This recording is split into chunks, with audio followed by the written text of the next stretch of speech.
Hello guys, welcome back to my new blog. আশা করি আপনারা সবাই ভালো আছেন, আমিও খুব ভালো আছি। তো সেদিন যে ব্লগটা বানিয়েছিলাম, ছাগলের বাচ্চা হয়েছিল। তো এই দুটো বাচ্চা হয়েছিল এই মায়ের পেট থেকে, সাদা কালো পাঠি আর পাঠা। তো আজকে মাছের তরকারি কি করে রান্না করব ওই রেসিপি আপনাদের সবার সামনে তুলে ধরবো। তো আপনারা সবাই দেখুন কি করে রান্না করি। প্রথমে মাছটাকে ভালো করে ধুয়ে নেব। তো এই কী মাছ সবাই কমেন্ট করে বলো, এই মাছটা কী মাছ। আর না বলতে পারলে আমি কমেন্টে বলে দেবো পরে এটা কী মাছ, তোমরা কমেন্টে বলো। হ্যাঁ, তো মাছটা ভালো করে ধুয়ে নেব। ধুয়ে নেওয়ার পর মাছটা সেই বড় বড় করে চাকা কেটেছে। সকালে বাজারে গিয়ে এই মাছটা কিনে নিয়ে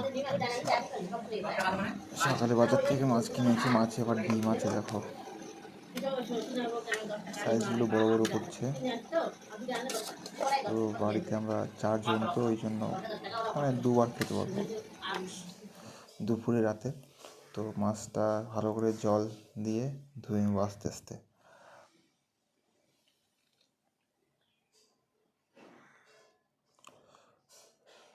তোমরা তো সবাই জানো যে আমার ক্যামেরা ধরার লোক নেই বা কেউ নেই। তো আমি একা একাই ক্যামেরা ধরে একা একা করি, এক হাতে ক্যামেরা এক হাতে করি। তো মাছ ধোয়া হয়ে গেছে। চাকাগুলো সেই বড় বড়, দুটো চাকা, একটা লেজা না লেজ বলে, আর একটা পেটি আছে 4-5টা।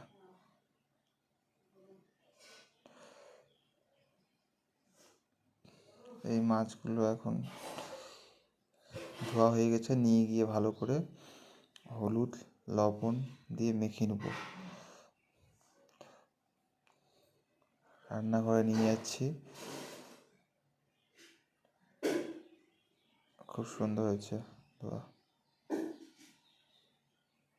দেখতেও খুব সুন্দর লাগছে দূর থেকে। তোমরা কারা কারা বাড়িতে মানে বানিয়ে খেয়েছো ফিশ রেসিপি? তো প্রথমে লবণ দিয়ে দিলাম, তারপর হলুদ দিয়ে দেবো মিডিয়াম মতো, মানে যেটুকু মাছ পরিমাণ মতো দিব সবাই। তো এখন ভালো করে মাছটাকে মেখে নেব। কড়াইয়ে তেল দিয়ে দিলাম, গরম হয়ে যাবে।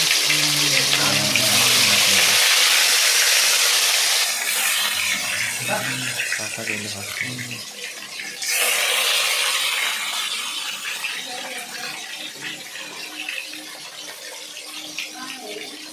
ভালো করে মেখে নেব।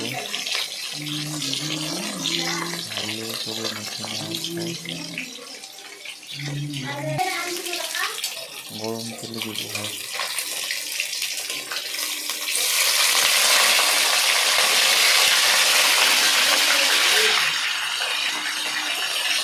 একদম লাল লাল লাগছে।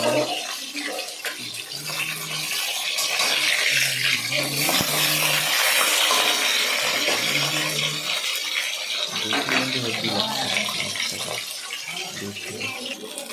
হলুদ দিয়ে মাখার পর মাছটা দেখতে আরও খুব সুন্দর লাগছে। তো তেল দিকে গরম হয়ে গেছে। তো এখন আমি মাছ দিব গরম তেলের মধ্যে। প্রচণ্ড গরম হয়ে গেছে।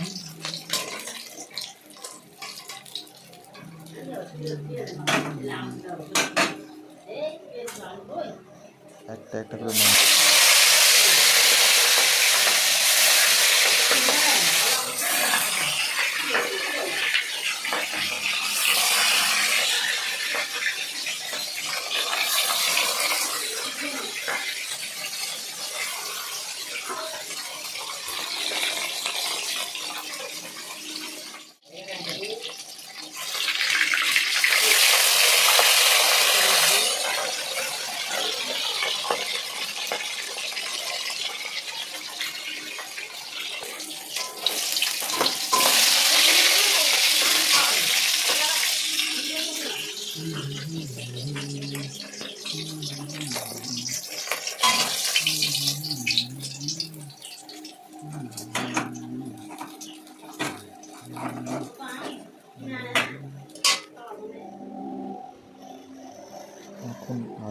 ভালো করে কেটে নেব লম্বা লম্বা করে।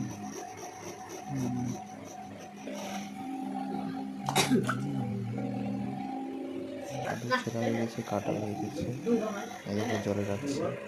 4 পিস করে কাটতে হবে। কাটা হয়ে গেছে আলু। এখন আলু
প্রচণ্ড গরম পড়েছে, এর মাঝে লেবুর শরবত করে খেলাম।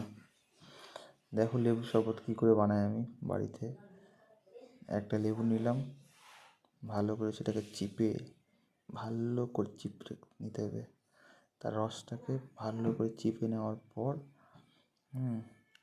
ওখানে দিতে হবে লবণ,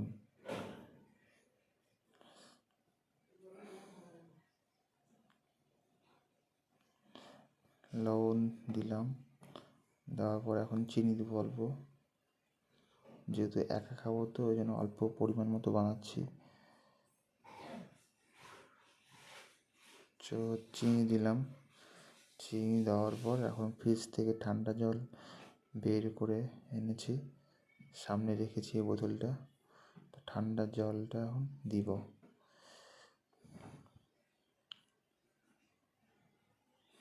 কেউ কেউ আরও ভালো করে বানায় স্প্রাইট দিয়ে, সোডা দিয়ে খুব সুন্দর করে বানায়, জলজিরা দিয়ে বরফ টরফ দেয়। আমি সিম্পলভাবে বানাচ্ছি, কিন্তু খুব টেস্টি হয়েছিল খেতে।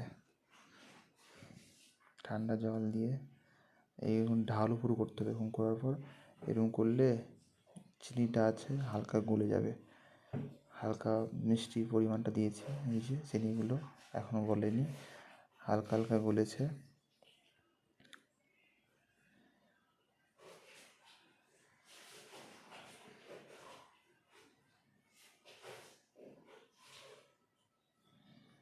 এভাবে ঢাল উপর কয়েকবার করে নিতে হবে।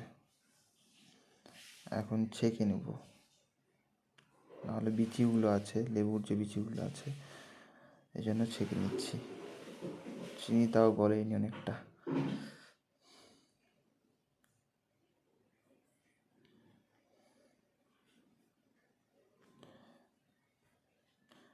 এখন খেয়ে দেখব কেমন হয়েছে। শেষ, পুরোটা খেয়ে নিয়েছি। খুব সুন্দর হয়েছে খেতে।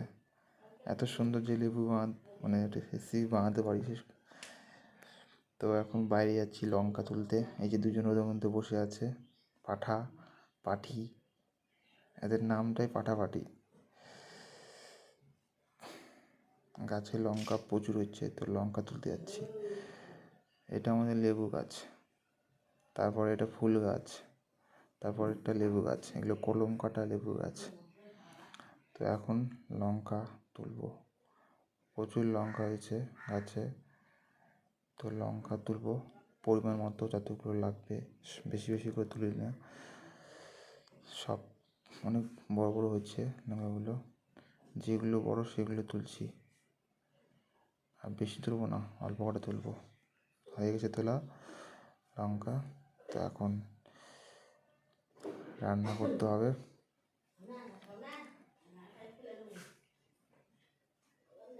প্রচণ্ড রৌদ্র বাইরে,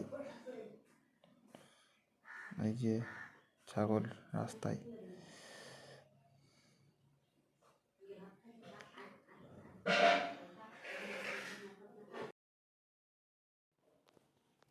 একদিকে ভাত চাপিয়ে দেওয়া হচ্ছে, আর একদিকে তরকারি রান্না হবে। এখন তেলটা গরম হবে, তারপরে তেজপাতা দিলাম। তেলটা গরম হয়ে গেছে, তেজপাতাটা কালো কালো হওয়ার পর জিরা দিলাম। জিরা দেওয়ার পর এখন পেঁয়াজ রসুন এগুলো বাটা দিব। ভালো করে ভাজতে হবে এগুলো, ভালো করে ভেজে নেওয়ার পর লাল লাল হয়ে গেলে হয়ে যাবে। অনেকটা লাল লাল হয়ে গেছে, তো এখন কাঁচা লঙ্কা কয়েকটা দিব এর মধ্যে। আর একটু ভালো করে ভাজতে হবে।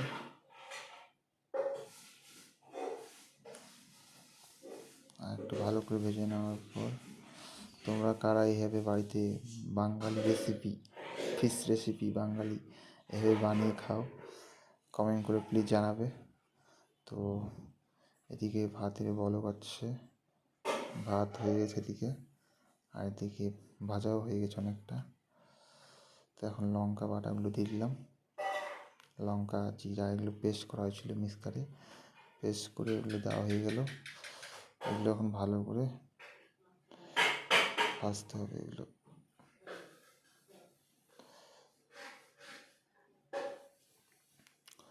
এইভাবে কারা কারা বাড়িতে রান্না করে খাও তো প্লিজ কমেন্ট করে জানাবা।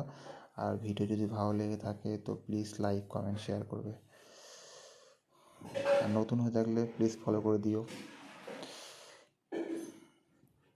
দেখছো টকপক টকপক করে ফুটছে কীরকমভাবে। মশলাগুলো ভালো করে করতে হবে, গ্রেভি বানাতে হবে ভালো করে। মশলা যত ভাজবে তত টেস্টি হবে। এখন আলু দেওয়া হবে, আলু দেওয়া হয়ে গেছে। আলুর সঙ্গে একটু ভালো করে ঘাঁটতে হবে।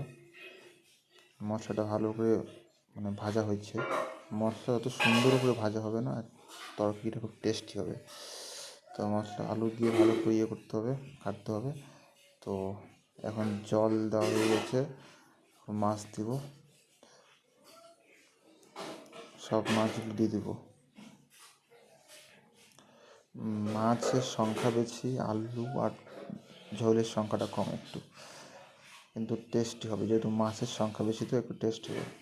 আর ওর পাশে মিষ্টি লাউয়ের যে ডাঁটা হয় না, মিষ্টি লাউয়ের ডাঁটাগুলো, ওগুলো চচ্চড়ি পাশে। তো হয়ে গেছে তরকারি শেষের দিকে, এখন ফুটলেই নামাই দেবো। খুব সুন্দর হয়েছে কালারটা। তো যদি ভালো লেগে থাকে তো প্লিজ কমেন্ট শেয়ার করবে। আর সবাই ভালো থাকো। এখানেই ভিডিওটা শেষ করছি। Good luck.